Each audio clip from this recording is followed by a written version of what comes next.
Hello, नमस्कार, welcome and welcome back to my channel Rohini's vlog and home wisdom.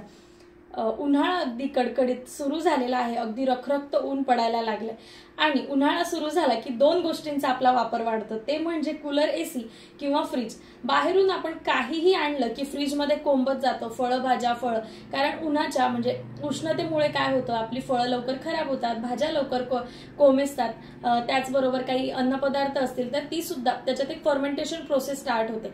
त्याच्यामुळे काय होतं की आपण अगदी छोट्या छोट्या लहान सहान बारीक सारीक गोष्टी ज्या असतो त्या फ्रीजमध्ये कोंबायला सुरू करतो आणि फ्रीज इतका गच्च भरतो की अगदी एवढीशी सुद्धा जागा त्याच्यामध्ये उरत नाही. तर फ्रीज वापरणं ना आजच्या काळाची गरज आहे. फ्रीज वापरणं चुकीचं नाहीये, पण फ्रीज चुकीच्या पद्धतीने वापरला तर त्याचे तोटे आपल्याला बघायला मिळतात. त्याच्यामुळे हा फ्रीज जर तुम्ही वापरत असाल तर तो योग्य पद्धतीने वापरला गेला पाहिजे. तर आजच्या व्हिडिओमध्ये हाच फ्रीज वापरण्याबाबतीच्या काही छोट्या छोट्या टिप्स, छोट्या छोट्या गोष्टी मी तुम्हाला सांगणार आहे, जेणेकरून आपल्याला तोटे बघायला मिळणार नाही आणि फायदेशीर गोष्टी मी तुम्हाला अशा सांगणार आहे, जेणेकरून तुम्ही जो तुमचा फ्रीज आहे तो अगदी व्यवस्थितरित्या युटिलाइज करू शकता. त्याच्यामुळे तुमच्या भाज्या खराब होणार नाहीत, फळं खराब होणार नाही, दूध, अन्नपदार्थ अगदी व्यवस्थित राहतील. त्यामुळे फ्रीज वापरणं अगदी सुटसुटीत होईल आणि कुठलेही तोटे आपल्याला पाहायला मिळणार नाही. तर अगदी छान छान टिप्स सांगणार आहे, त्याच्यामुळे व्हिडिओ शेवटपर्यंत नक्की बघा. व्हिडिओ जर तुम्हाला आवडला तर व्हिडिओच्या शेवटी एक लाईक नक्की जरूर करा. चला तर मग लगेचच व्हिडिओला सुरुवात करूया. Tip number 1. तर फ्रीजची आतली बाजू आपण नंतर बघूया. आधी आपण डिस्कस करूया फ्रीजच्या बाहेरील बाजू. तर फ्रीजची बाहेरील बाजू म्हणजे काय, फ्रीजचा वरचा जो टॉप भाग असतो तो आणि फ्रीजचं हँडल, या दोन गोष्टींबद्दल मी सांगणार आहे. तर आपल्याला स्त्रियांना आहे ना काय सवय, काही आणलं किंवा काही छोट्या मोठ्या गोष्टी असतील ना तर त्या फ्रीजच्या वरती आपण ठेवत जातो आणि फ्रीजच्या वर आहे ना अगदी जड वस्तू ठेवत जातो. छोटीशी बरणी असेल, बिस्किटचा पुडा असेल किंवा अजून काही शोच्या गोष्टी असतील. तर याच्यामुळे काय होतं, तर फ्रीजच्या वर ओझं वाढत जातं आणि ते फ्रीजसाठी नुकसानदायक आहे. त्याच्यामुळे फ्रीजच्या वरती कुठलीही गोष्ट ठेवायची नाही.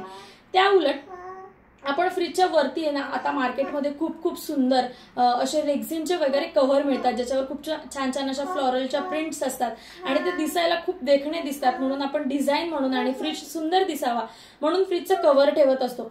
पण फ्रीजवर कधीही रेक्झिनचं जे प्लास्टिक टाईप कव्हर असतं ते कधीही ठेवायचं नाही. कारण फ्रीज आतून थंड असतो, पण त्याचं जे मेकॅनिझम काम करतं त्याच्यामुळे हीट प्रोड्यूस होत असते बाहेरच्या बाजूने. तर त्यामुळे काय होतं, ती हीट जी आहे ना बाहेर पडायला मदत होत नाही. तो प्लास्टिकचा थर आपण त्याच्यावर ठेवतो आणि त्याच्यामुळे फ्रीज आहे ना जास्त तापतं. तर जर तुम्हाला फ्रीजवर काही अंथरायचं असेल तर तुम्ही अगदी साधा सोपा पेपर, आपला जो न्यूजपेपर असतो, वृत्तपत्र, ते अंथरू शकता. किंवा मग असं बघा, ह्या पद्धतीने छान असं कॉटनचे जे आपले कापड असतात फ्लोरल प्रिंट, म्हणजे आपण घरात कॉटनच्या कुर्ती वापरतो, टी शर्ट असतात, हे बघा असं छान एखाद्या प्रिंटचं, डिझाईनचं कापड तुम्ही फ्रीजवर अंथरू शकता. म्हणजे काय, एक छोटासा होममेड तुमचा DIY सुद्धा होईल आणि तुमचे पैसे सुद्धा वाचतील आणि फ्रीज जे आहे ते व्यवस्थितरित्या त्याचं मेकॅनिझम. ही गोष्ट, हे जे आपलं हँडल असतं ना, तर काय होतं, आपण आता स्वयंपाक करत असतो तर आपल्याला एखादी गोष्ट फ्रीजमधनं पाहिजे असते, मिरची, कोथिंबीर, तर आपले हात काही वेळेला ओले असतात किंवा तेलकट असतात आणि ते तसेच हात आपण त्या हँडलला लावतो. त्याच्यामुळे फ्रीज आहे ना वारंवार खराब होतो आणि आपल्याला तो पुसायला सुद्धा तितका वेळ मिळत नाही. तर काय करायचं, या फ्रीजवरती आहे ना बघा, असं एक आपले जे किचनचे टॉवेल्स आपण वापरतो, तर असा एखादा छोटा हातरुमाल याच्यावरती ठेवला तर उघडताना आपला हात त्या रुमालाला लागतो, जेणेकरून फ्रीजचं हँडल खराब होत नाही, त्याची शाईन जात नाही आणि फ्रीज पुसण्याची जी तुमची फ्रिक्वेन्सी आहे ती कमी होते आणि तुम्ही आठवड्यातनं एकदा जरी फ्रीजची बाहेरील बाजू पुसली तरी चालेल, कारण तुमचा फ्रीज या गोष्टीने खराब होणार नाही. Tip number 3.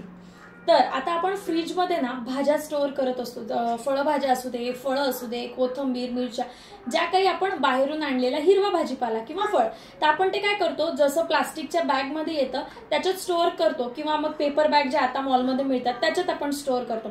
तर पेपर बॅगमध्ये स्टोअर केलं तर काय होतं माहितीये का, पेपर हा ओलावा धरतो आणि त्याच्यामुळे भाज्या किंवा फळं हे लवकर सडतात. आणि प्लास्टिकच्या बॅग सुद्धा तसंच आहे, ते पाणी धरून ठेवतं आणि त्याच्यामुळे भाज्या या लवकर खराब व्हायला सुरुवात होते. तर आपण काय करतो, मग डब्यांमध्ये ठेवतो. पण आता काहींकडे छोटा फ्रीज असतो तर खूप डब्बे ठेवले ना तर ते स्टॅकेबल नसतं, मग त्याच्यामुळे जागा वाढते आणि मग आपल्याला बाकी काही गोष्टी ठेवायच्या असल्या तर त्या ठेवता येत नाही.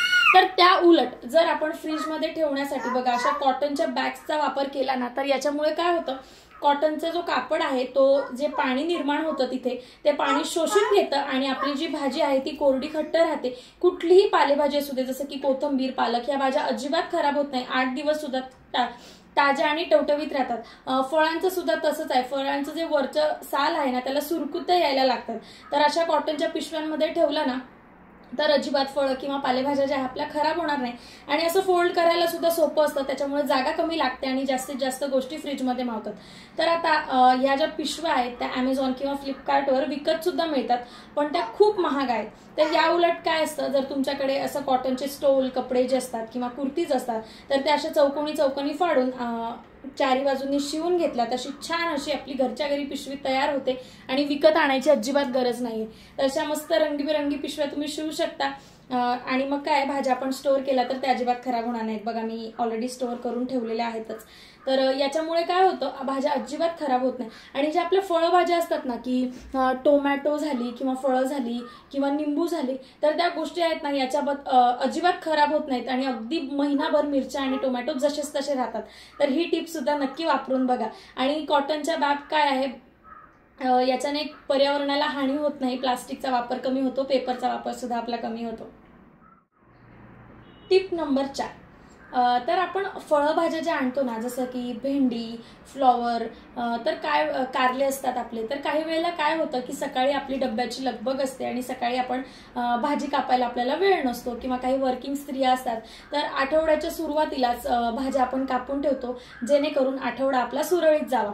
तर मग आपण ह्या भाज्या जर कापून ठेवल्या तर त्या प्लास्टिकच्या पिशव्यांमध्ये किंवा अशा कॉटनच्या बॅगमध्ये ठेवल्या ना तर त्या थोड्या शिळ्या होतात.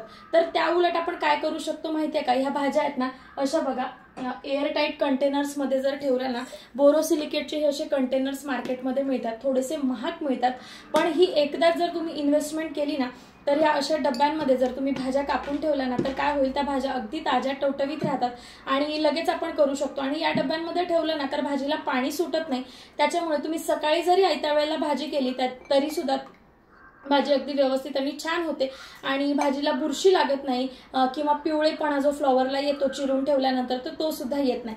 तर बघा अशा प्रकारचा एअरटाईट कंटेनर असतं. फक्त हे कंटेनर घेताना ग्लासचं घ्यायचं, प्लास्टिकचं घेऊ नका, तर त्याच्यात भाज्या खराब होतात. पण आपण जर हे असं काचेचं कंटेनर घेतलं ना तर आठवडाभर तुमच्या भाज्या जशाच तशा राहतील. तर आता मला जर जास्त कंटेनर्स घ्यायचे नसतील तर मी एक अजून टिप सांगते. तर तुम्ही असं हे एकच कंटेनर घ्या, कारण माझं फ्रीज लहान आहे त्याच्यामुळे मी एकच कंटेनर घेतलं. तर समजा आपल्याला दुसऱ्या दिवशी भाजी करायची आहे, सकाळी वेळ मिळत नाही, तर आदल्या दिवशी रात्री ती चिरून डब्यामध्ये तुम्ही भरू शकता. म्हणजे अगदी आठवड्याच्या न चिरता रोजच्या रोज एक एक भाजी चिरली तरीही चालेल. त्याच्यामुळे काय होईल, तुमचे पैसे वाचतील आणि एका डब्यात सुद्धा तुमचं काम होईल. तर स्टोअर करण्यासाठी ना हे असं वापरा. त्याचबरोबर आपण फळं कापतो, तर जसं मोठं फळ असतं, टरबूज झालं, डांगर झालं, तर त्याच्यामुळे काय होतं, फ्रीजच्या बाकीच्या गोष्टींना वास लागू शकतो. आंब्यामुळे त्याचा एक स्ट्रॉंग असा वास असतो, स्मेल असतो, तर तो दुसऱ्या गोष्टींना लागत नाही आपण असं एअरटाईट डब्यामध्ये ठेवलं तर. आणि फळं सुद्धा जी आहेत ती अशी शिळी लागत नाही. चव जी आहे ना, जसं आपण कापल्यानंतर लागतं तशीच जर ती याच्यात भरून ठेवली तर दुसऱ्या दिवशी सुद्धा चवीला सेम लागतात. Tip number 5. तर आता गृहिणी कितीही अन्नपूर्णा असू दे किंवा कितीही मोजून मापून स्वयंपाक करू दे, पण काही वेळेला आहे ना थोडीशी पोळी तरी राहते, भात तरी राहतो, काही ना काही गोष्टी अन्नपदार्थ हे राहतातच. कारण अगदी आपण काटेकोर स्वयंपाक करत नाही, काही वेळेला काही ना काही शिल्लक राहतं. तर आपण काय करतो, ते एखाद्या वाटीमध्ये काढतो आणि त्याच्यावर डिश ठेवतो आणि सरळ ते फ्रीजमध्ये झाकून ठेवतो. पण त्याच्यामुळे काय होतं, त्या अन्नपदार्थावर आहे ना फ्रीजमुळे एक क्रिया होते असं, आणि त्याची जी चव आहे ना, म्हणजे आता रात्रीच्या वेळेला जे तुम्ही खाल्ली आहे खिचडी, तर दुसऱ्या दिवशी फ्रीजमुळे त्या ज्या पदार्थाची चव आहे ती वेगळी लागते. तर त्याच्यासाठी सुद्धा आपण काय करायचं आहे, ते जे उरलेला पदार्थ असतं ना एखाद्या वाटीमध्ये किंवा पेल्यामध्ये न काढता अशा डब्यामध्ये तुम्ही काढू शकता. बघा हा स्टीलचा डबा आहे, हा सुद्धा एअरटाईट आहे. तर स्टीलच्या डब्यामध्ये जर काढलं ना तर पदार्थाची जी चव आहे ती जशीच तशी राहते आणि चेंज होत नाही. या उलट तुम्ही स्टीलचा डब्बा वापरू शकता किंवा मग मी तुम्हाला आधी जो दाखवला तो बोरोसिलिकेटचं ग्लासचं जे कंटेनर आहे ते वापरू शकता. तर याच्यामुळे काय होईल, अन्नपदार्थाची जी चव आहे ती बिघडत नाही. आता काही लोक कणिक सुद्धा स्टोअर करतात. खरं तर ते चुकीचंच आहे. कणिक कधीही आदल्या रात्री किंवा काही तासांपूर्वी मळून ठेवू नये, ती आयत्या वेळेला मळावी. पण आता एक्सेप्शनल केसेस आहेत, काही ज्या बायका असतात त्या वर्किंग असतात त्याच्यामुळे जमत नाही, तर तुम्ही जी कणिक वगैरे जर मळून ठेवत असाल तर ती अशा काचेच्या बोरोसिलिकेटच्या डब्यामध्ये ठेवा, जेणेकरून ती जी कणिक आहे ना जशीच तशी राहील आणि काळी पडणार नाही. Tip number 6. तर आता उन्हाळा वाढलेला आहे आणि थंड पेय, ज्युसेस, मिल्कशेक, पाणी हे सगळं काही आपण फ्रीजमध्ये भरून ठेवतो, कारण सारखं सारखं पाहुणे येत असतात. तर आयत्या वेळेला आपण शरबत बनवत बसत नाही, तर आता आपण बनवूनच ठेवतो, किंवा मग आपण मिल्कशेक करतो तर ते थंड आपल्याला प्यायचं असतं म्हणून आपण स्टोअर करून ठेवतो. त्याचबरोबर बरेच जण थंड पाणी पितात फ्रीजमधलं. तर याच्यासाठी काय होतं माहितीये का, आपण प्लास्टिकच्या बॉटल वापरतो, कारण खूप खूप छान डिझाईनच्या मिळतात, त्याचबरोबर मेंटेन करायला सुद्धा सोप्या असतात. पण प्लास्टिकच्या बॉटलमध्ये जर पाणी आपण भरून ठेवलं ना तर ते चुकीचं आहे. प्लास्टिकच्या बॉटल्स कधीही वापरायच्या नाही, कारण आपण कितीही म्हटलं तरी मायक्रोप्लास्टिक त्या अन्न पदार्थामध्ये ट्रान्सफर होत जातात आणि ते आपल्या बॉडीमध्ये जातात. तर या उलट तुम्ही फ्रीजमध्ये जर थंड पाणी पित असाल भरून तर तुम्ही स्टीलच्या बॉटल वापरू शकता. तर अर्थातच थर्मोस्टीलची बॉटल वापरायची नाही, तर तुम्ही कितीही टेम्परेचरवर फ्रीजमध्ये ठेवलं तर ते पाणी गरमच्या गरम नॉर्मल रूम टेम्परेचरचंच राहील, बरोबर आहे. पण तुम्ही युनि स्टीलच्या बॉटल आता फ्रीजसाठी मिळतात, तर त्या युनि स्टीलच्या बॉटल जर वापरल्या तर पाणी सुद्धा थंड मिळतं आणि स्टीलची बॉटल आहे, अगदी धुवायला सुद्धा सोपी पडते, पडली तरी फुटणार नाही आणि जास्तीच्या जास्ती वर्ष आपण ती वापरू शकतो. कारण प्लास्टिकच्या बॉटल काय त्या खराब होतात लगेच, तर दरवर्षी आपण नवीन नवीन बॉटल आणतो. त्याच्यानंतर दुसरी गोष्ट म्हणजे ज्यूस वगैरे जे आहे ना स्टीलच्या बॉटलमध्ये भरलं, कारण की ते सिट्रिक पदार्थ असतात, आंबट ज्यूस असतात, की लेमन ज्यूस असू दे, कोकम सरबत असू दे किंवा मिल्कशेक असू दे, तर स्टीलच्या भांड्यामध्ये जर ते काढलं किंवा स्टीलच्या बॉटलमध्ये जर काढलं तर त्याच्यात एक छोटीशी रिॲक्शन होते. तर याउलट तुम्ही काय करू शकता, छान असे ग्लासचे जार मिळतात, जग मिळतात किंवा मग बॉटल सुद्धा आता मिळतात, तर त्या बॉटलमध्ये जर तुम्ही ठेवलं तर तुम्ही 2 दिवस सुद्धा कोकम सरबत जर बनवून ठेवलं ना तर त्याची चव ही जशीच तशी राहते. ही टिप नक्की वापरून बघा आणि काचेच्या बॉटलमध्ये ज्यूसेस आणि जे मिल्कशेक आहे ते स्टोअर करून बघा. Tip number 7. तर आता आपल्या फ्रीजमध्ये ना कपाटासारखे असे खाते असतात, कप्पे असतात, 1 2 3 अशा प्रमाणे. तर आपण काय होतं सगळ्या गोष्टी ना अशा मिक्सअप ठेवतो, दूध कुठे, दही कुठे, अन्नपदार्थ कुठे, कापलेली फळं कुठे. तर तसं न करता दुधासाठी काय करायचं, एक वरचा जो सेपरेट कप्पा आहे ना तो ठेवायचा. तर काय होतं बऱ्याच वेळेला आता आपण प्रत्येक जण बोरोसिलिकेटचे डबे वापरत नाही किंवा अन्नपदार्थ एअरटाईट डब्यामध्ये ठेवत नाही. तर दूध जर आपण त्या पदार्थांच्या शेजारी ठेवलं तर दुधाला वास लागतो, किंवा मिरच्या, कोथिंबीर किंवा निंबू त्याच्या शेजारी ठेवलं तर त्या पदार्थांचा वास त्याच्यामध्ये जातो, आंबूस वास, आणि त्याच्यामुळे आपली चहा फाटते किंवा दूध हे जे आहे ते खराब होतं. तर दुधाचा जो सेक्शन आहे तो पूर्णपणे सेपरेट ठेवायचा, जेणेकरून दुधाला कुठल्याही पदार्थाचा वास लागणार नाही आणि दूध जे आहे आपलं जसंच तसं राहील.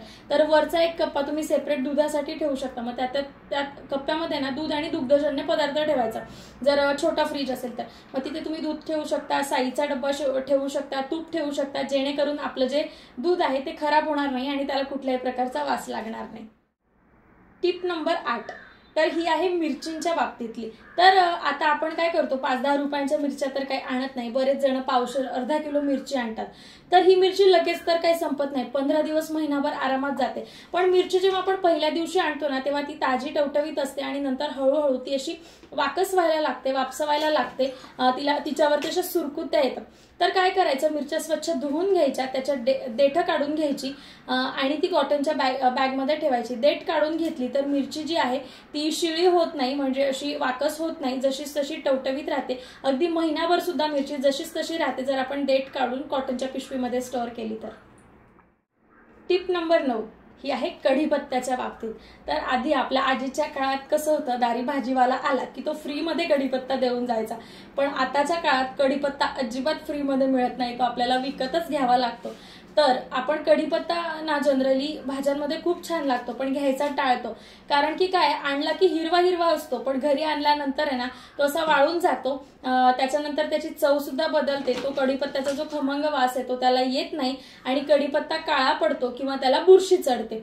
तर कढीपत्ता जर तुम्ही आणताय तर फ्रीजमध्ये स्टोअर करण्यासाठी एक अति उत्तम सोल्युशन आहे. अशा प्रकारचा डबा तुम्ही कढीपत्त्यासाठी जरूर घ्यावा. तर बघा, हा कढीपत्ता माझा आणून 5 ते 6 दिवस झाले आहेत, पण अगदी हिरवाच्या हिरवा टवटवीत आहे, का अजिबात खराब होत नाही. तर अगदी तुम्ही 15 ते 20 दिवस जरी स्टोअर केला ना हा कढीपत्ता तरी जसाच्या तसा राहतो आणि याचा वास सुद्धा उडत नाही।